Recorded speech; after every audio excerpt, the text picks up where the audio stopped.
Practice quiz number 3. This is going to be question 1C, and then I guess we'll see if we can also get to 1D. So this one is the region bounded by y equals root of 2x, y equals negative x plus 4, and x equals 0, and it's rotated around the x-axis. I did the sketch beforehand just to save a little time. So this is the region we're working with. This sort of version of the square root function is something like this, right? So it goes up through, right, 2, 2. This would be kind of 1/2 and then 1. The line, right, the linear function negative x plus 4 is here, and then that sort of third side is just the x equals 0 that gets us our boundary here on the left.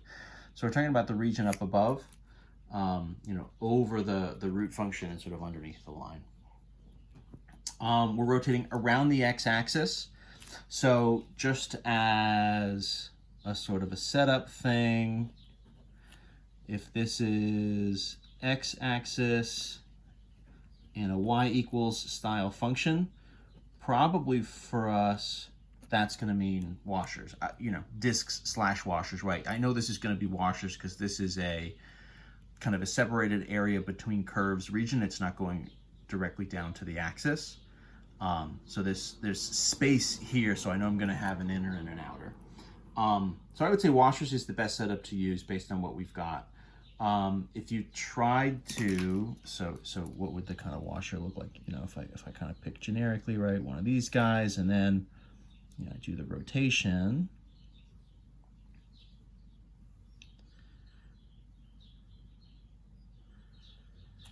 Right. The washer itself is doing something like this. I've got my outer and my inner radius. Right, a to b, pi times my outer radius minus pi times my inner radius with respect to x. Could you do a Shell's version of this if you cut it from the y perspective, right, and then rotated it, this way and sort of made your shells? The answer is yeah, sure, but you're going to have two different regions. You're going to have like a 0 to 2 region where you've redone this. This would end up being, whatever, a y squared divided by 2 type graph as your height. And then you'd have a second region, plus from 2 to 4, where you're going up to the line instead. So, I don't love that. I think it's totally fair to say that this is going to be a little bit of a cleaner setup where we don't have to sort of make two different integrals to actually solve it. So I think it's fair to just do this and do the washers here rather than fool around with trying to set up two totally different pieces. The outer and the inner, right? So the outer one is the upper, is going to be the negative x plus 4. The inner is the underneath, is going to be root 2x. So that means for us, our volume with the actual values, the interval a to b is an x interval, right, dx. So from the axis, we're going from 0 to 2. So this is pi times, right, so the quantity, negative x plus 4 is my outer. So that whole thing gets squared. That would need to be kind of foiled out. Minus pi times, so then this is root 2x, quantity squared. And the square here actually saves us, right?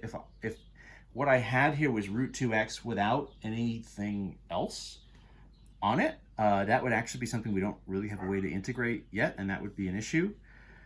But as it is here, that's all stuff we can work with, and it's stuff that we can find an answer for.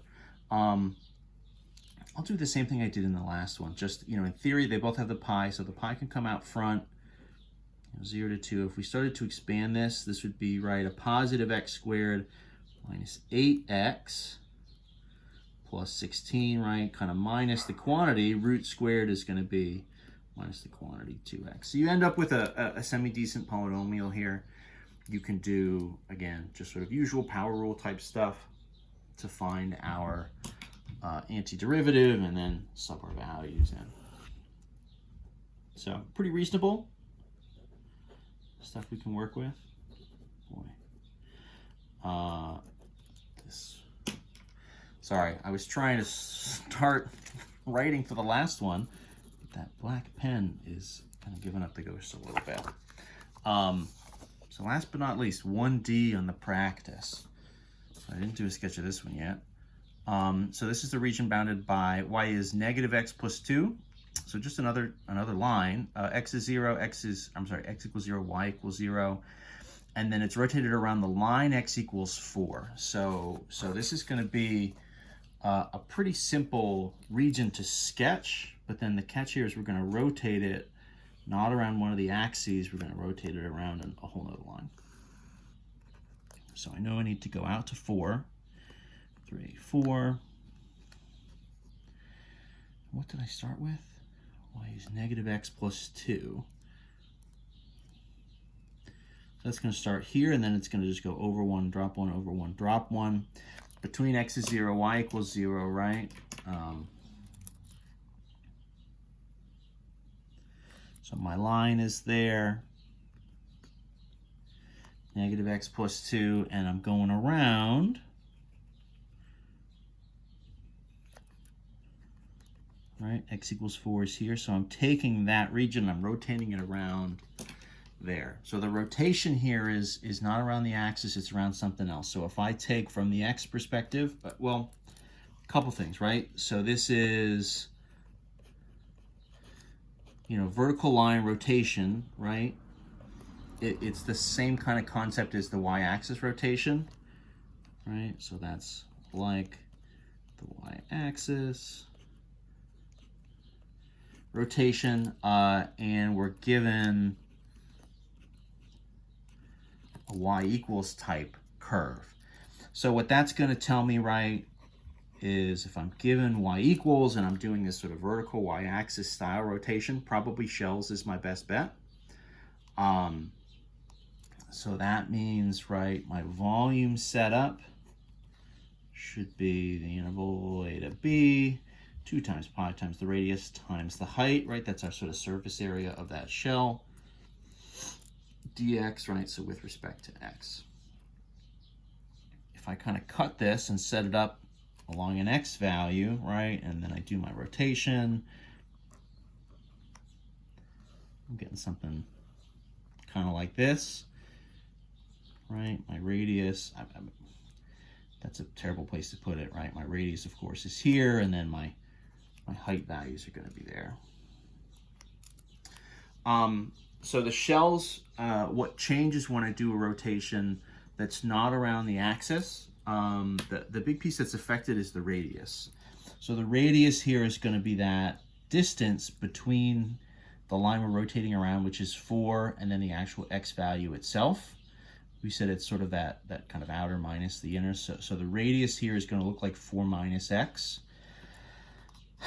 We can do a quick just mental check, right? If the x is 0, the full radius, right, is 4. If the x is in the middle, right, if x is 1, the radius is 3. If the x is 2, the radius is 2. So 4 minus the x value makes all of that work. My height value here, right, is just going to go up to the line, negative x plus 2. So what that means here for my volume, the interval, right, so it's only underneath the curve. So from x equals 0 to x equals 2, 2 times pi times my radius, which I just found, 4 minus x, times the height, negative x plus 2. So there's actually like a legitimate foiling to do there. 2 times pi is kind of just along for the ride. Again, that works as a setup just like that. Is totally fine for an answer. If you wanted to go another step and start to foil it, 2 pi comes out. This is going to be, I'm just going to kind of do the regular first outer inner last style. 4 times minus x minus 4x. What is my outer here? 4 times 2 is 8. Inners would be negative x and negative x plus x squared, and then minus 2x. Obviously, that would clean up a little bit, right? This would be 2 pi 0 to 2. This would be x squared minus 6x plus 8 dx. Right? Something kind of like that. Again, the big thing here with the setups, I'm just trying to confirm that you are getting an integral, right? You're getting a setup that you could actually solve and sort of take to the end and find a volume here. We want to make sure that the setups we're using are actually things that we could do. In this case, I think we ended up in all of these just with power rule type antiderivatives, which is fine. We're not trying to like, you know, rewrite the whole lesson here and invent totally new things. We're trying to just do stuff in as straightforward a way as we can. What would a version of this one look like if you tried to do it with like discs and washers? You know, we have a minute. Let me show you that actually, because that's interesting. That's always a deadly phrase when you hear your professor say, well, this isn't interesting. This is interesting.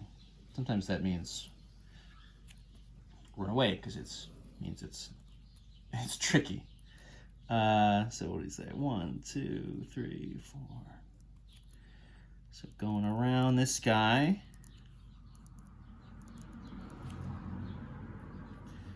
Just had this nice line, right? Negative x plus 2.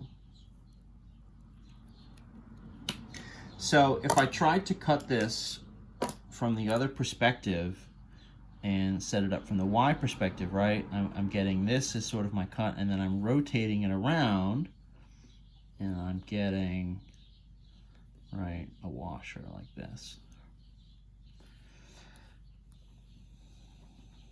So you do washers if you're doing the dy style. That means you're going to need the right outer and inner. So your volume, right, a to b, pi times the outer squared minus pi times the inner squared, dy, right, respect to y. I need these to be x equals. The outer radius, right, is just going to be that difference, that sort of distance from x equals 0 to x equals 4. So the outer radius there just is 4. The inner radius, you're going to have to take y equals negative x plus 2, solve it for x. X equals, you would do, right, sort of a plus x to both sides and a minus y. So this is going to be like a 2 minus y. So your inner radius, that curve, right, rewritten and solved for x would look something like that. The interval, right, the y interval goes also from 0 to 2, right? This is a pretty straightforward line here. So the version of this would go 0 to 2, pi times, right, 4 squared minus pi times 2 minus y quantity squared dy. That's, you know, again, stuff that works, right? That's doable. This is different. It's, yeah, it reminds me a little bit of what we had in 1B, but of course it's a little bit of a different setup than what's there. Well, it's sort of like 1B if we did the washers version. So anyway, 2 different versions there for 1D. Either one is totally legit. It's whichever one sort of just comes more naturally to you, seems like it just makes, you know, makes a better picture, makes more sense. But that's it. That's the solutions for practice quiz number 3. Good luck, happy studying, and we'll see you in the next video set.